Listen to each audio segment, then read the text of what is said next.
I think it's fair to say that a lot of video games try to have the player feel like their actions matter, and that their deeds carry weight and consequence. If this works out well, the player can achieve a higher level of immersion and just feel really good playing the game and making progress. There's a lot of good ways to do this, and a lot of bad ways. I don't want to ramble on about karma meters or good and bad points that a lot of games use nowadays, nor do I want to hit up any of the big boy games. These already do a good job and usually have a lot of very different ways of making you take the role of a hero. Games like Mass Effect and Fable even have an entire robust system for determining your heroic and not so heroic actions. I've had enough of your disingenuous assertions. The object of this video is to showcase a handful of older games I've played and how they do a really cool job of making the player into a hero. I'm not trying to answer the question of what it means to be a hero, but how the games make you feel like one. Be it in the actions the player takes throughout the story, taking the role of someone who is responsible for those actions, or even mastering the mechanics of a game itself. We'll be covering some slight spoilers for each of the games mentioned, so be wary. Alright, without further ado, let's dive into our first game.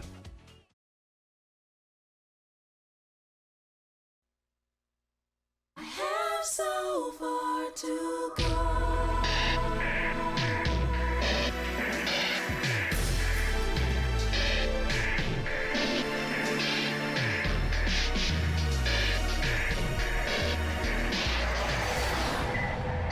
Developed by Bandai Namco's Project Aces team, Ace Combat 4 Shattered Skies is a combat flight simulation game for the PS2. Taking place on an alternate Earth, the story follows fictional nations at war. Look, I know alternate universe political talk doesn't sound too interesting at first, so I'm not going to dump the entire Ace Combat wiki on you. But you can just absorb what's given to you if you want. It's not that hard to understand. The Ace Combat games in general have a lot of fun melodrama akin to stuff like Metal Gear, so it's pretty fun to follow along. Your call sign as a player and a pilot is Mobius 1. One of the few remaining fighter pilots serving with the Independent State Allied Forces, or ISAF for short, as you take on the Federal Republic of Erusia from the skies.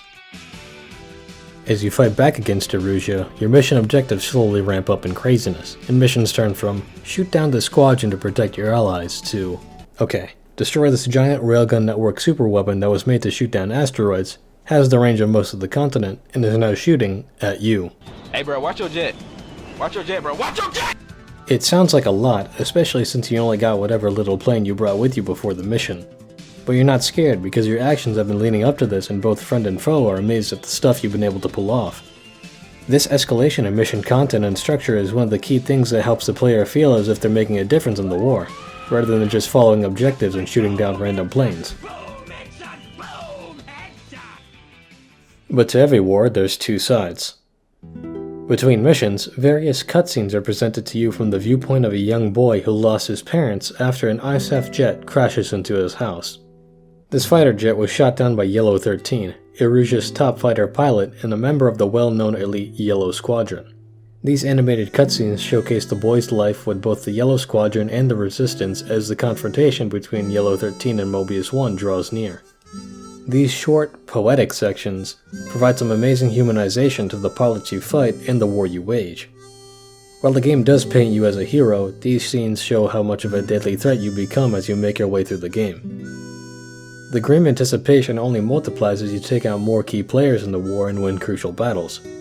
These are real people with friends and family, people who would lay down their lives for their freedom just as your squad mates would theirs. You earn this sort of tangible credibility as you make your way across the continent.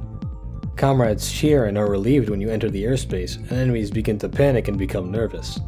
Even the music knows to respect you, playing amazing original songs once you step into the cockpit.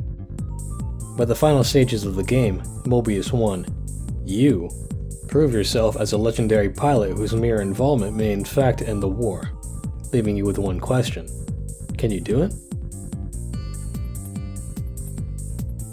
I want to take a short section just to gush about how perfect the final mission of Ace Combat 4 is. So just hop over to the end of the section if you haven't played the game.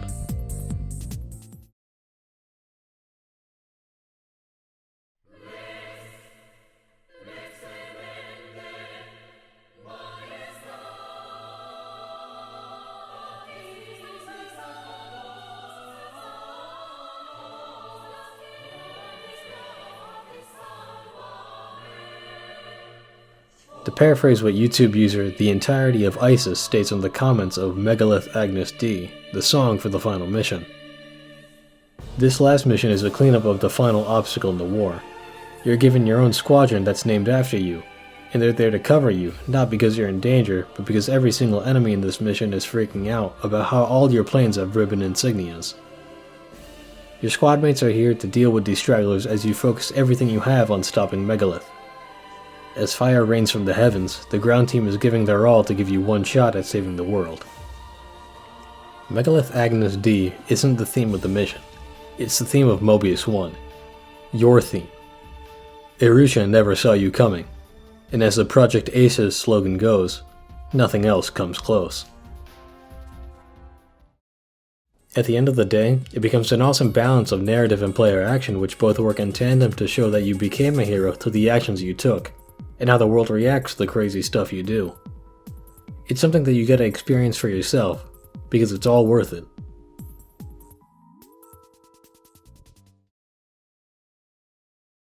Failure to appear in court could result in the forcible arrest and detainment by federal agents. Hold it! No case is too great for Phoenix Wright, Ace Attorney. Are lawyers heroes? I mean, kinda, I guess. I think Phoenix Wright is a pretty cool dude. A defense lawyer and star of Capcom's visual novel adventure series, Ace Attorney. The games have you investigate cases and defend clients in court to prove their innocence. Being a defense attorney, your goal is to prove the innocence of the defendant by investigating crimes that were committed, and then understanding the facts and bringing them to the courtroom. You get to interact with a number of unique and interesting witnesses, and you end up facing all kinds of crazy prosecutors, from childhood friends to undefeated legends to even actual criminals serving under a sentence.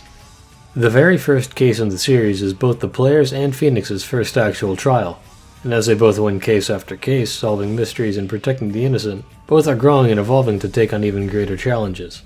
Moments in the series can range from lighthearted jokes to deep moments that come from a character's core.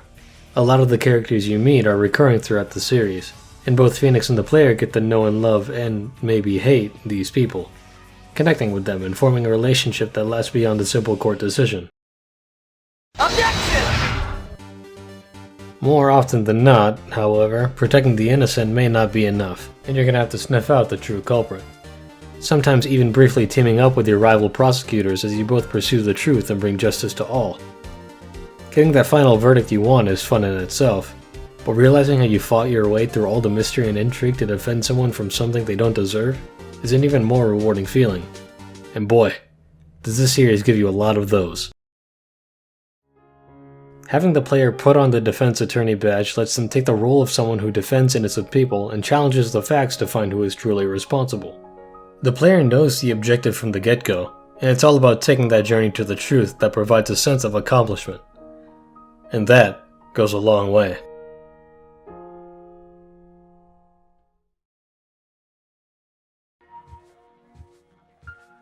Finally, a boss fight. This is Gene, the wisecracking, dragon-kicking, orange-loving beat-em-up star of the last game Clover Studios developed, Godhand, a certified Shinji Mikami classic, and also that one game IGN rated 3 out of 10. Gene lost his right arm after saving a woman from a group of demon thugs. As thanks for his bravery, the woman, named Olivia, gave Gene the God Hand, a holy arm that possesses legendary power. The story follows these two as they set off to defeat the 4 Devas who aim to resurrect an ancient evil and conquer the world. At first glance, Gene is lazy, cocky, and rude. Like I give a shit. But he's also courageous, strong-willed, and selfless. Gene's the kind of guy to save villagers he comes across by beating up anyone standing in his way, all while making jokes and having fun. Newsflash, big guy. You can wax on, wax off all you like. I'm still kicking your ass. The game doesn't take itself too seriously sometimes, which leads to some awesome moments between characters and how the game handles certain events. I had genuine trouble with some parts of this game because I was laughing at how ridiculous some of the stuff on my screen was. Wait, you're not a human, are you? Hell, the entire game is chock full of influences and references to other media. From Muhammad Ali to quoting Mike Tyson, I'm Alexander, he's no Alexander. to Fist of the North Star, MD Geist. There's a boss that's just 5 midgets in Sentai suits that's just a reference to the Sentai series, Jack Denkikitai. Even the main theme of the game sounds like Mazinger Z's opening.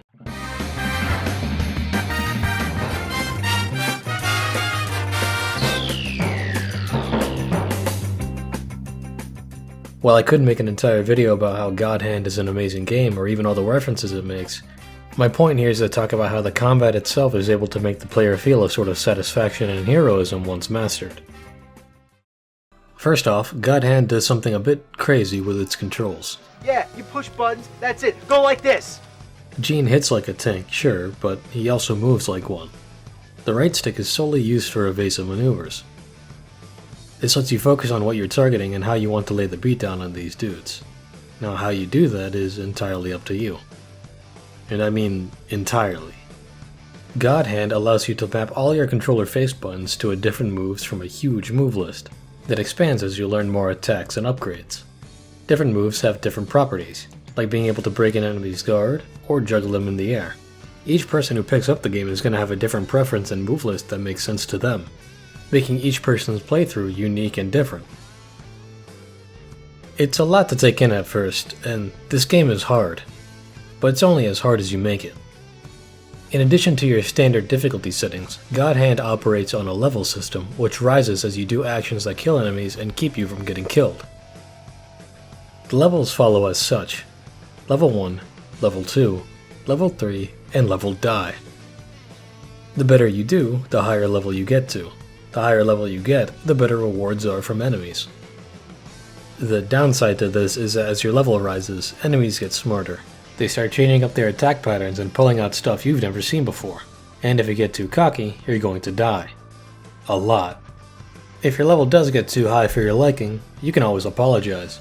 I'm serious, there's a move in this game that lets you grovel and lower your level down to something more manageable. This move is part of the roulette wheel system. The roulette wheel is a list of super moves for every situation, be it kicking dudes into space, giving you an opening to drop a high-powered follow-up, or manage a huge crowd of dudes. A certain amount of roulette orbs are used up depending on the attack you do, and these are found in pretty limited quantity. You can also customize which moves you want in the wheel to have a loadout for everything you need. The player has to know when and where to use any roulette move and keep it for the right situation. Last but not least, you have the Godhand. Once you fill up your tension meter, you pull the right trigger to shatter your limits and unleash a holy whooping on anyone that stands in your way. You're invincible, your attacks are faster and also unblockable, all while your theme song plays in the background. It's a power trip for sure and helps out in tough situations. With all of these mechanics coming together, the player is given more than enough tools to deal with whatever the game throws at them. But these tools need to be honed and practiced with. Like I said before, you're going to die. A lot. But with every death, you're able to learn just a little bit more about the encounter you're having trouble with. You're keeping tabs on what works and what doesn't. Do you group everyone up and bust out La Bamba or a head slicer to take care of them? Or do you aggro a single enemy and deal with the crowd one by one to save your resources? Do you unleash the Godhand to burst down a boss's health during a tough phase? Or do you save it for when you're in a pinch and you need that invincibility for an attack you just can't seem to dodge? Even something as simple as learning that a specific crate in the level drops a health item or a roulette card can change up your entire game plan for an encounter. It's these sorts of moments and decisions that make the player feel like a hero for overcoming all the crazy stuff in this game. Everything comes together in a crazy culmination of wits, ability, and mechanical skill. And that's the thing. Being good at a game feels fun. You're learning and growing with each failure, and at the end of it all, you feel really good because you're able to pull off wild combos and look really cool while doing it. I would argue the skill ceiling for this game can be compared to something like Devil May Cry, where people who know what they're doing can make a simple fight look like something out of a battle anime. I mean, come on, just look at this. Tell me you don't want to be able to do this. While Clover Studios had amazing talent within it, it was shut down in 2006 after Mikami and others left Capcom to work on other projects and start new studios. Rab Florence of the Scottish television series Video Gaiden claimed Godhand to be one of the best games ever made. The presenter summarized his review by stating, "What an epitaph for Clover Studio. We made one of the best games of all time, and it was just a game about punching people." Thanks for the memories, boys. You alright? Video games are the only medium where some of these things are possible, and it's really why I love them so much. Creating a scenario of any aspect of the game, be it the story or the controls, can make someone feel really cool even if just for a moment. But it's that moment that lasts beyond the screen and sits in the player's heart. The player has become the hero, not because they were told to or read it somewhere, but because they did and felt those things themselves. Games are cool,